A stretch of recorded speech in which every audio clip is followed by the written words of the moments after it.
We fucking like stumble like super cheesy to be like, oh hey, how's it going? Whoa, didn't see you there. All right, so we are back, day 2. I just finished bolting the water pump and the oil cooler onto this block while Richard was getting set up. Nothing too exciting. So now we're gonna pan back over to the original block. I still need to rip the heads off of there. We're gonna chuck some stuff in the parts cleaner, clean off some silicone, and then bolt them down to this motor. And then we'll start putting cool stuff on. So since we're stripping these heads down and we're transferring them over to the new engine, I'm just going to leave the sensors and the AVCS solenoids and everything, coolant lines, oil lines, I'm just gonna leave them on the cylinder head. When you're shipping your cylinder heads to the machine shop to have them reworked, whether it's out front or head games or wherever you're wanting to use, take everything off of the cylinder head other than the cam carriers and the caps. Take your valve covers off, take all your sensors, everything, take it all off. That way the machine shop doesn't have to worry about handling your parts that they're not gonna use. When you're taking these cam caps off, I usually just start on the inside. You're gonna take the torque off of them the same way that you torque them down, which is you just start on the inside. And what I like to do while I'm tearing these apart, keep the rear cam caps on while you pry this off, because this is siliconed, and if it pops, you don't want the cam to be stuck in it and fall out and hit the ground or something like that. So there's a pry point right here and there's one on the other side. Usually they work really well. I've only had one of them break on me, but you can just take this and just kind of pry there a little bit, then hit the other side, and just go gentle. You know, don't rush this. All right, just like that. Like I said, we're going to clean all this silicone off and get all this stuff cleared off, because we're going to need to reapply silicone when we go back together.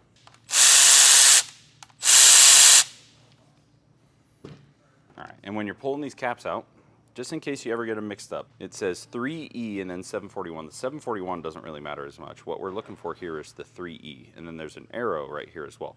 That's going to show you which direction they face, and 3 is the cylinder number, so this is cylinder 3 here, and E is for the exhaust. So if you get these mixed up, you'll know exactly where they go, because it's stamped. Okay, now that we got it to that point, we can get our impact socket and get all of these head bolts taken out. For this build, we are going to use a completely stock cylinder head setup. You don't really need to upgrade your cylinder heads for less than 500 horsepower. Any upgrades you do decide to do, it's obviously going to help you out. When doing cams, it's a good idea to upgrade the rest of the cylinder head. And most definitely, yeah. Doing aftermarket valves and springs and nice DLC coated buckets, it's always a good idea, especially if you're doing cams. And bear in mind also, most aftermarket camshafts that you're gonna be looking at will fit in the factory casting, but other ones need to be notched right around here. They need to notch them a little bit more because the cam lobe is so much taller than the factory.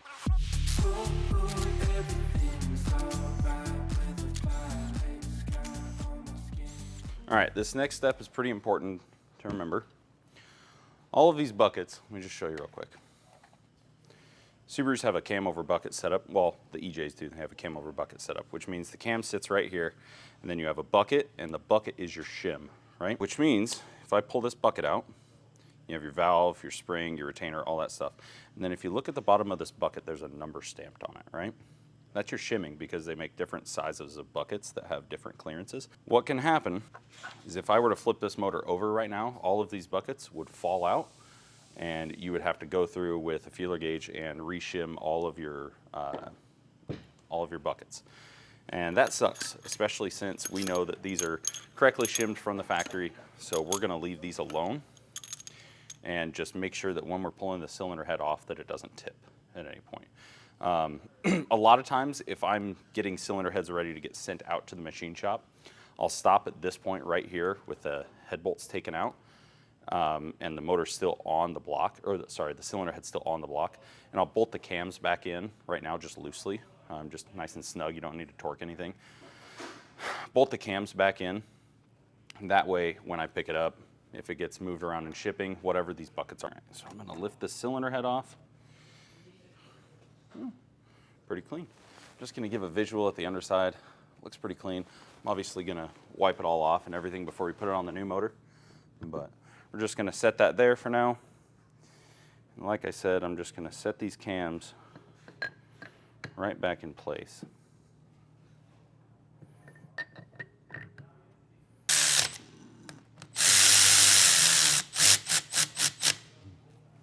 Okay, now that those cams are in, again, these are just snug, so nothing's torqued down.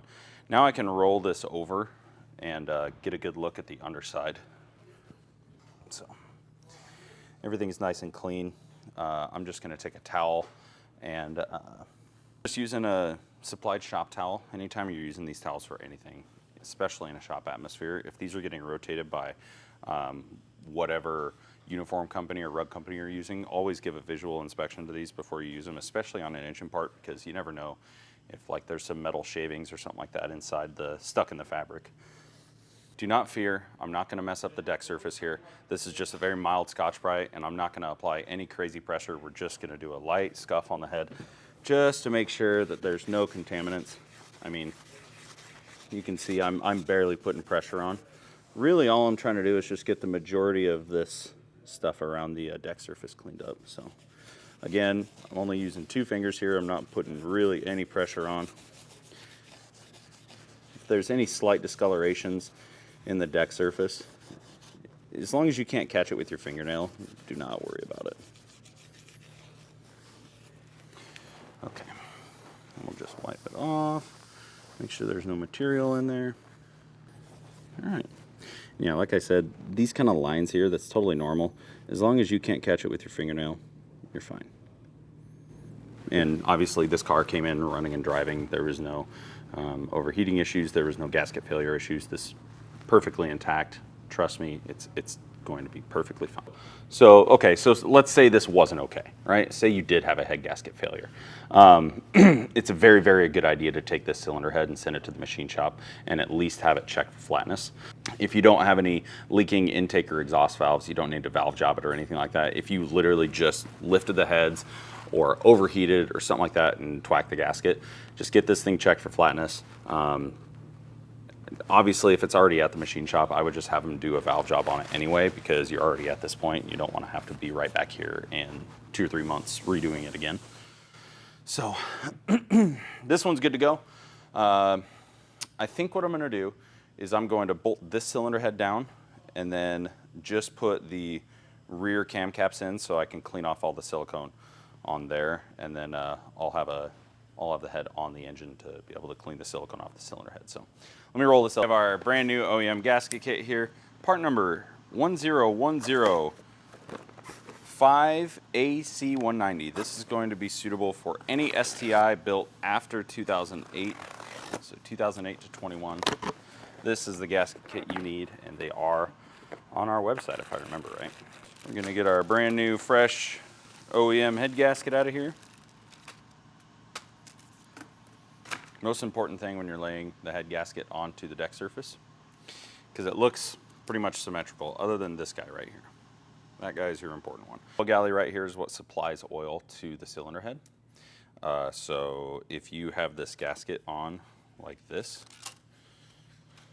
you see it provides an absolutely stellar hole for it to spray oil out. I mean, it will spray out. It will come out everywhere. So just make sure that when you're putting your head gasket in, this little oval hole right there is in the right spot.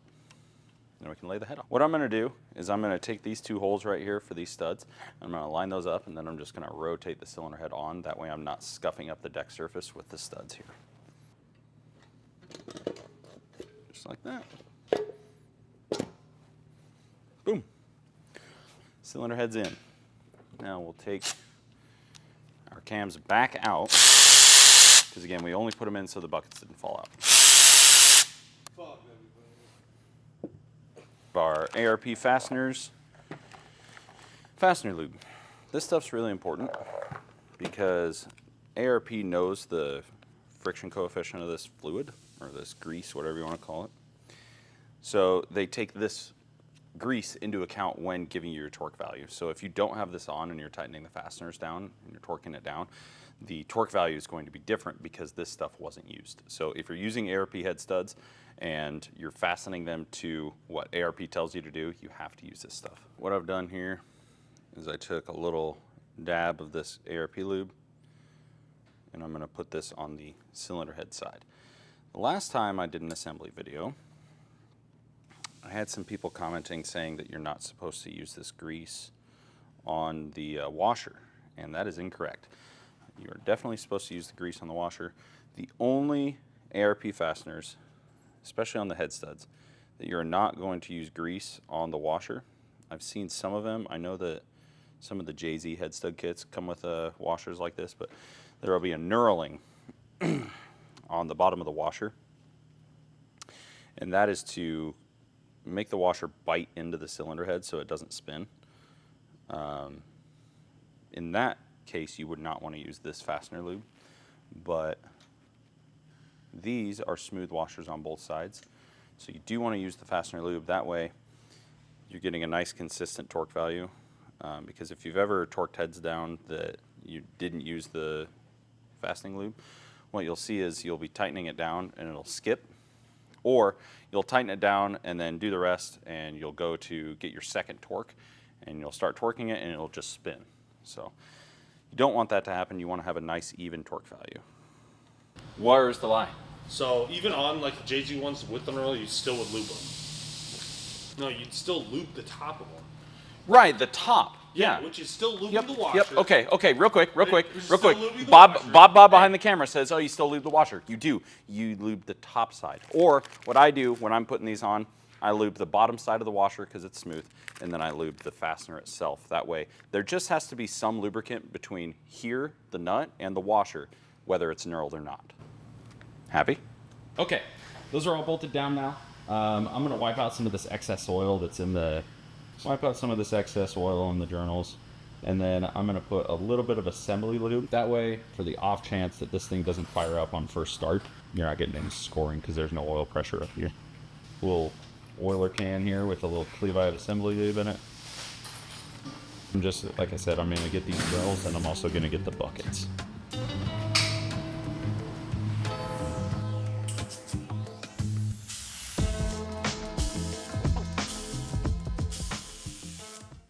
Okay. All right, cams are now bolted in. You can see they spin nice and freely. And now when I rotate this motor over, the buckets aren't all gonna fall out.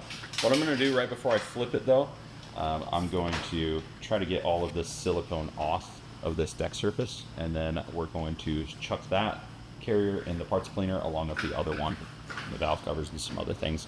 We'll run that over lunch. This is one of my favorite tools in my arsenal. This is a scraper from Snap-on. It's a carbide scraper. It's extremely flat, very sharp.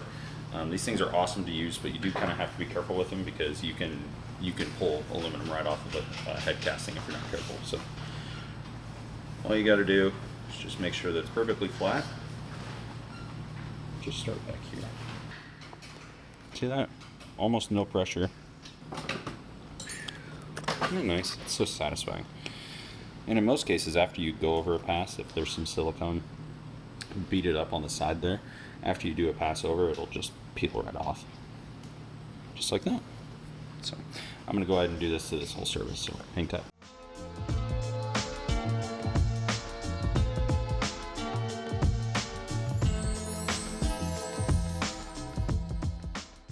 All right, so that's gonna do it for this head for now. Like I said, I'm gonna take that other carrier assembly that goes right here, and I'm gonna chuck it in the parts washer over lunch. So that's gonna chill here for a bit. But like I said, we have our cams bolted in. These aren't torqued down or anything because we'll do that with that other carrier. But now I can safely do this, and nothing will fall out. And we're just gonna repeat that whole process one more time. So now that this one's here, I've kind of worked myself into a hole. I'm gonna rip this cylinder head off, transfer it over to the other motor, just like we just did. So we're just gonna fast forward through that, cut to all this stuff freshly out of the parts cleaner. Just got the cam caps out of the parts washer, and you can see the bottom side's pretty clean. It's got a little bit of silicone on it, no big deal. But the top side where the valve cover sits, it's got all this silicone sitting on, got all this silicone sitting up on top. I'm going to spend a little time and get this stuff off. So that's one of the less fun parts about doing this process. Usually if you send the heads out to a machine shop, they'll clean all this off for you, so that's kind of nice. So I got all that silicone cleaned off. Now we are going to bolt this bad boy down. Before we do that, we're going to put a bead of silicone around the outer perimeter here, and we're going to do the inner part here. You do not need to do this stuff here. And these caps, or these, sorry, these little plates here just have these little green steel gaskets on. We'll put those on later. All right, so I put some fresh silicone on those surfaces. Now we're going to torque these cams down. We're going to do 18 foot-pounds on these inner bolts here, and then we're going to do 7 foot-pounds on these outer bolts.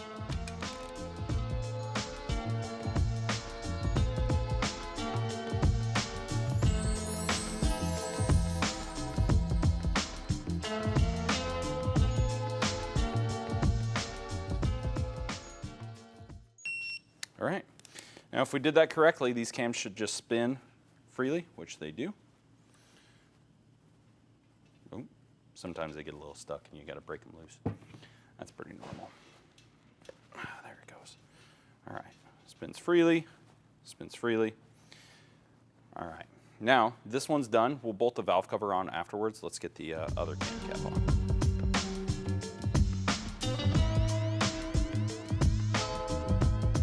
So, got both of our cam carriers all bolted down and torqued. Our heads are bolted down and torqued. We now have a long block. I'm going to shove a couple sensors back in that I took out when I was stripping the heads down, and then we will start bolting on some cool stuff. We have the motor mounts to put on, and then we can put on our ETS header. We can put on our Cobb up pipe, our Cobb 20G. Things will kind of start to take shape now. It's going to get more exciting now. We're getting somewhere now.